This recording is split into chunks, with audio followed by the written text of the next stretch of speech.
Welcome to the Choreograph Your Life podcast, where we dig deep into the journey of people's pursuit of their passion for dance. Join us as our host and guests discuss their dance journeys, the business of dance, obstacles they face, and even lessons learned along the way. Now, here's your host, Sonia Kyriacou. All right, so welcome to my podcast, Choreograph Your Life. And my guest today is Hector Invictus Lopez. Ew. Welcome. Thank you for joining me today. Thank you. Thank you for having me always. So I want to tell our listeners a little more about who you are and how you got to where you are today. Okay. I also want to share the story as to how I found you. But first, I'd like to start with your background. Tell us how you started to dance. Okay, so I'm born and raised in the Bronx. I'm Puerto Rican. As a kid, I wanted to dance, but unfortunately, I think because of like the machismo that existed in being Latino, it was very much like, no, you're not going to dance. You're going to play sports, swimming, karate, anything that they could see. Just not dance, you know? So my response was, well, then I won't do either of those things. I'll just eat and watch cartoons. So that's all I did as a kid.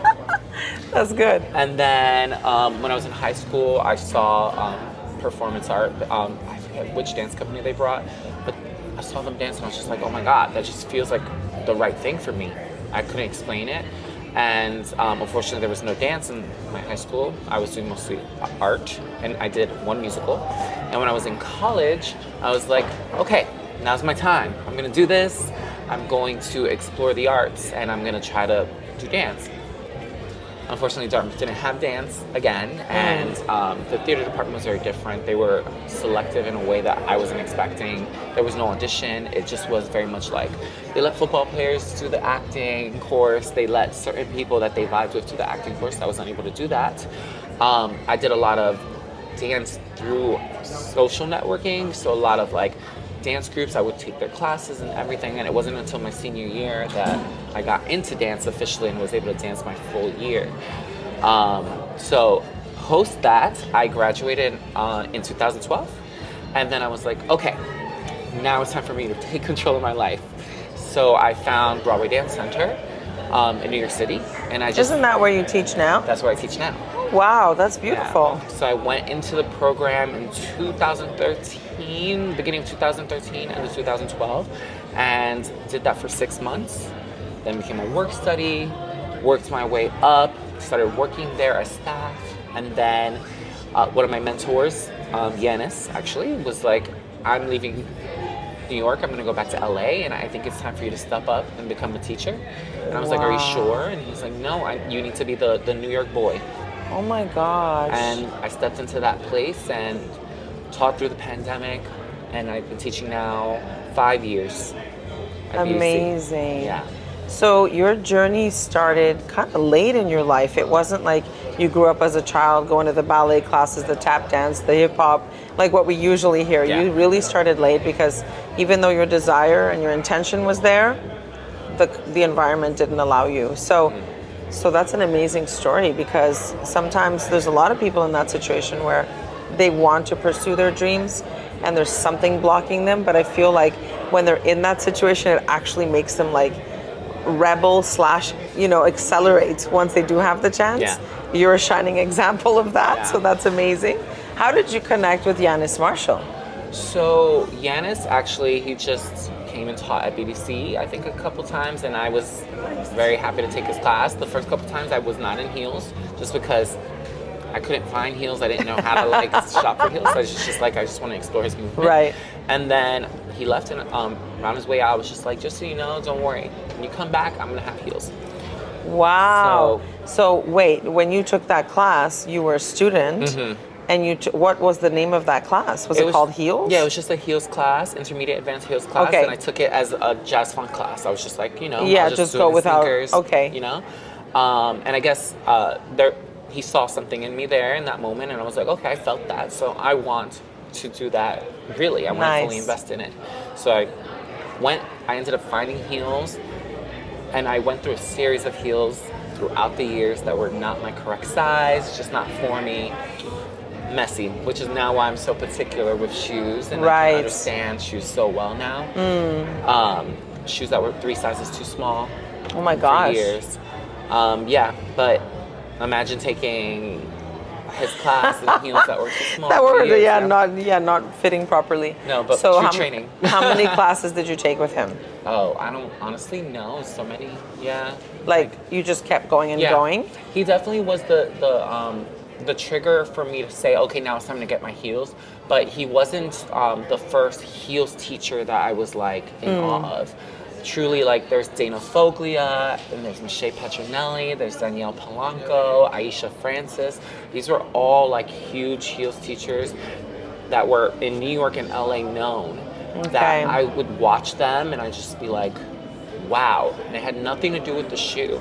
It was about what they did in the shoe and the way that they carried themselves, also different and also nuanced, that I was like, wow, I just want to move like that. Exactly. I didn't say like, oh, I want to be a heels dancer, oh, I want to wear heels. It was just like, there's so much power in them. I want to be able to dance with that kind of power and create those shapes. I love it. Yeah, so it was kind of nice to, I think what was special about that moment with Yanis was that because he was also a male. Yes. You know what I mean? And Yeah. I saw him do the movement in a way that I wanted to and connect Nice. with the ideas of me thinking, oh, I want to move like these women, but I didn't know how. And then I had a man here who did that. So it's kind of like he gave that It doorway to a opens lot of the men. floodgates. Awesome. And how didn't you perform or do what show did you do with him? Oh, it was a YouTube Google event in Brussels. There was an audition, and I went in, and he gave me the opportunity, and it was me and one other boy, and we flew out. And performed. Yeah. So I think that when I get more and more into heels now, I would admit that Yanis Marshall for me made it what we call famous or popular, because I know it existed before, but it just wasn't in our face as much as it was as soon as he did the TV show and started to become more mainstream. And that opened so many doors because then everybody's like, oh my God, I want to do that, exactly what you felt. And I think that kind of triggered this whole series of events or weekenders, or in our case, the Montreal Heels Festival. It just started to spread like wildfire. So when we did even just in Canada, when we did our first year, there was very few people doing it. And now, year 3, it's tripled, if not more. This morning, I was talking to the girls who were in class actually, because I asked them, I named all of these heels teachers, and they didn't know who they were. And then I said, do you know Yanis? And they were like, yes. And I was like, that's great, y'all. But you also have to understand that there were all these women who were like staples and are a foundation to the style. Yes. He did make his own thing and do his own thing, but with him popularizing it through YouTube and through social media, all the eyes also turned to these women more. True. Dana and all these women were already working. They were in the industry fully, like for Beyonce, for all these amazing artists, you know? So like really being able to know all these foundational people, all these people who started the, I don't want to say the genre, because I still feel like heels isn't a genre yet, but the popularity of the heel and the desire to train in the heel or just to feel sexy in the heel all originated from these people, you know? So it's crazy. Now everyone has been able to use the shoes and kind of evolve and create their own identities in them. Yes. Explore their identities, I love that. That's great. And I think it's great to always encourage students, once they get into any style, to kind of research it and know more about it, like just to the history. Where did it start? Where did it get popular? You know, who's doing it now? What's that style called?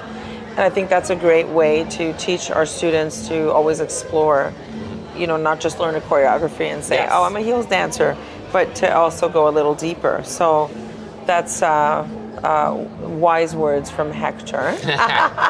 How did the name Invictus show up in your name? So Invictus is actually a nickname I got in college. Okay. So I think that college kind of pulled my desire and my hunger out of me. My friends were the ones who were teaching me how to dance at the time. So like I did a lot of training with friends and just learning from them. And I wouldn't stop. I auditioned for every dance group I could. I tried to start my own. I was just like, I know this is for me. Even though at the time people were like, maybe you need to take a break from it.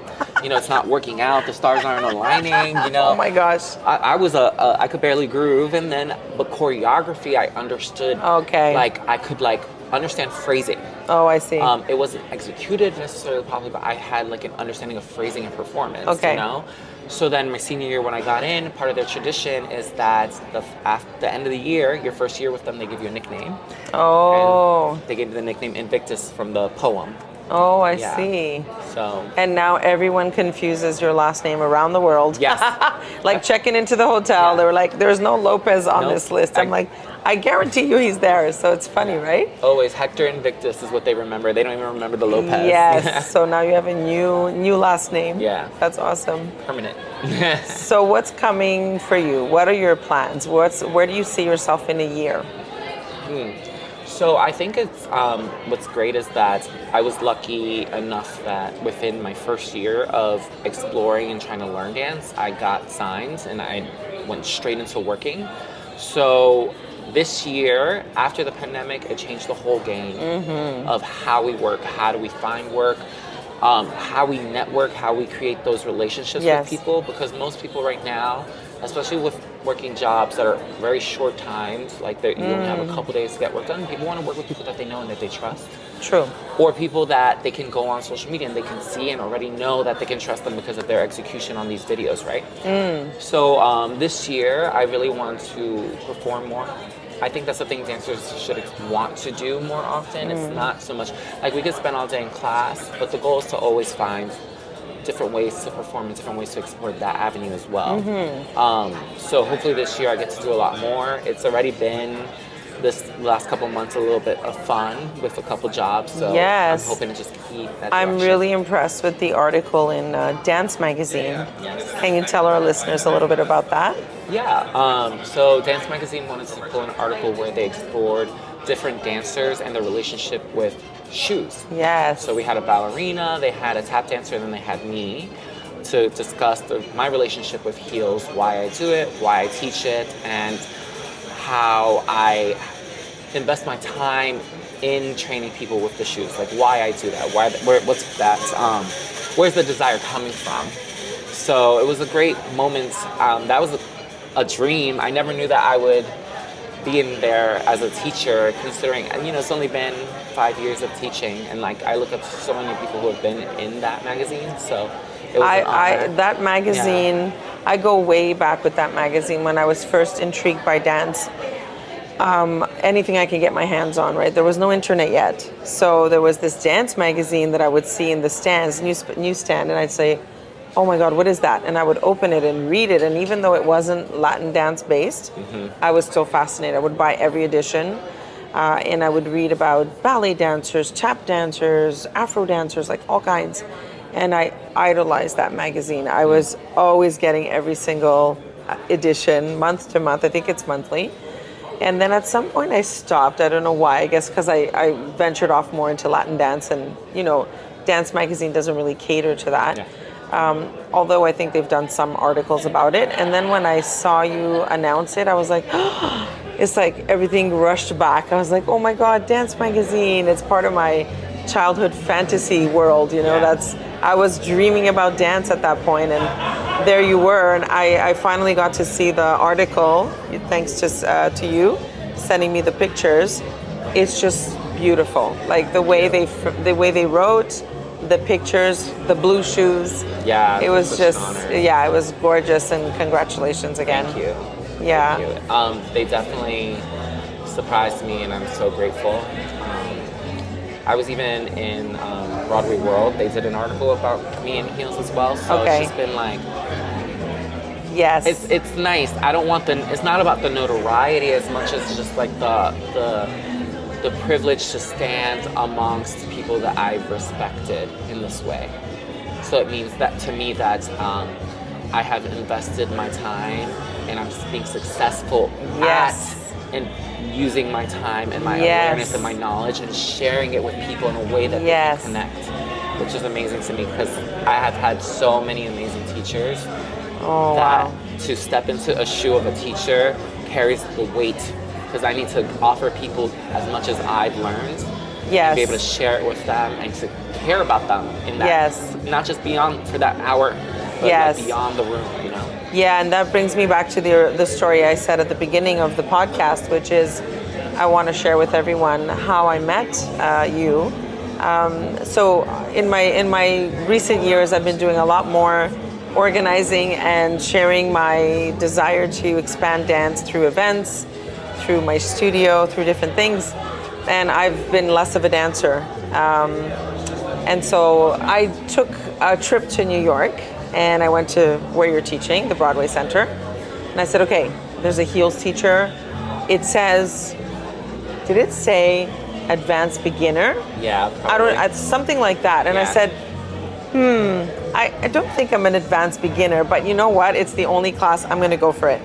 And I walk in the room and there's all these beautiful dancers. For me, they were like, oh my gosh, they're all wearing like tight clothes and their heels are gorgeous and they all just look so fit. And I'm like, oh my God, here I am, this Canadian girl, overweight. I can barely touch my toes. Don't even. I know, but it was intimidating, honestly. But because I was in, I think a lot of dancers go through that where we kind of compare ourselves to others. And I know it's unhealthy, but we do it. And so it's good to talk about it, right? The more we talk about things, the easier and better they get for us. So I took the class, I kind of got through it.